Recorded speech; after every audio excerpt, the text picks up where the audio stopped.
欢迎来到热点新闻频道，请订阅并关注以获取最新资讯。方圆800米首播，有藏有路，悬疑感极强。徐凯、邓恩熙演技过关。4月17日晚间，电视剧《方圆800米》在腾讯视频4集上线，正式首播。这部电视剧由丁永岱、徐凯、邓恩熙等演员主演，讲的则是上世纪90年代的犯罪刑侦故事。基于目前上线的剧情内容来论，这部戏的悬疑感极强，是非常好看的电视剧。而它的悬疑感主要来自于有藏有路几个字，这是很多编剧无法驾驭的。徐凯、邓恩熙等青年演员的表演也演技过关，这部戏能看好看。对于方圆800米而言，要把它为什么犯罪悬疑感强、好看讲清楚，就一个重要的点讲清楚即可，那便是犯罪悬疑叙事上的有藏有路。咱们很多不懂行的编剧在讲犯罪悬疑故事的时候，喜欢藏，制造了很多悬疑点，把真相藏起来。但是犯罪悬疑剧这个东西，知藏就不好看了，适当的路才是最重要的。至于录什么，则要具体问题具体分析。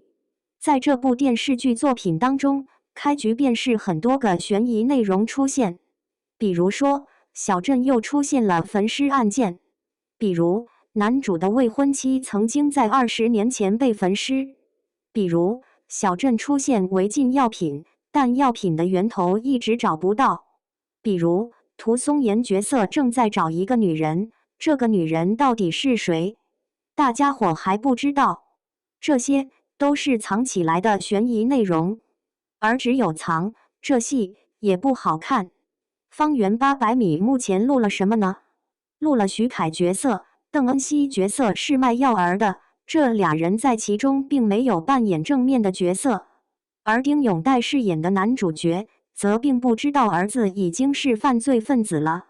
猫捉老鼠的游戏当中，猫在明面上，老鼠也在明面上，而很多藏起来的点依旧处于悬疑的状态上，这部戏就好看了。同时，这部电视剧在犯罪悬疑叙事当中会编习字。什么叫编习字呢？不懂行的犯罪悬疑剧的编剧写这类叙事的时候，一个犯罪悬疑点使劲搞，一点到底，最后是把观众的耐心拖死了。懂行的编剧则是编习字，犯罪悬疑的点要交替出现，并且形成一种习字的穿插平面感。犯罪悬疑从点到线，并且让很多条线一起编织起来，成为习字面。这部方圆800米便是如此了。用这个编习字的方式搞悬疑叙事，就看点十足了。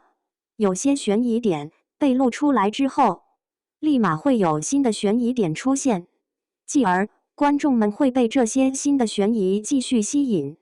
在这种叙事模式之下，观众们一直被犯罪悬疑内容吊着，一直会觉得有未解之谜，让自己疑惑，想要继续追，这就是成功的叙事了。与此同时，这部电视剧和以往的犯罪刑侦剧还有一个很大的不同，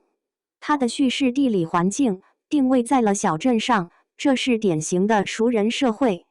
以往的犯罪刑侦剧作品很少定位在熟人社会当中，很少放在小镇上，即便是沙尘暴这样的西北题材的犯罪刑侦剧，也是定位在一个规模不小的城市当中，大家也无法构建成为熟人社会。为什么熟人社会的犯罪刑侦更好看呢？因为这个熟人社会当中，让犯罪分子们存在了联系的偶发性和必然性。比如说，买药卖药并且嗑药的那个犯罪分子，看到女主的真面目之后，立马就知道女主是谁，并且可以轻松找到女主。这就是熟人社会的必然。这样的故事只能放在小镇当中，即便是放在县城都不容易成立了。再比如，涂松岩角色袭击徐凯饰演的男主，也只能是发生在熟人社会当中。小镇故事是在一个几千人的盘子当中讲故事的，而这些人非常容易建立千丝万缕的联系，这些联系又直接编织成了时代环境背景之下的大网。这个网其实就是时代叙事的目的了。咱们很多严肃文学的创作者们喜欢比小镇更小的叙事背景的村庄，也是这个道理，叙事背景的越小，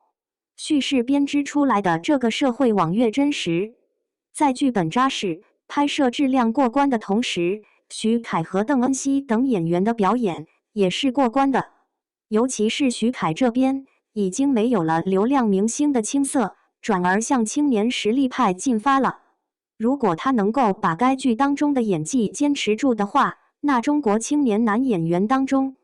会出现又一位有演技的实力派。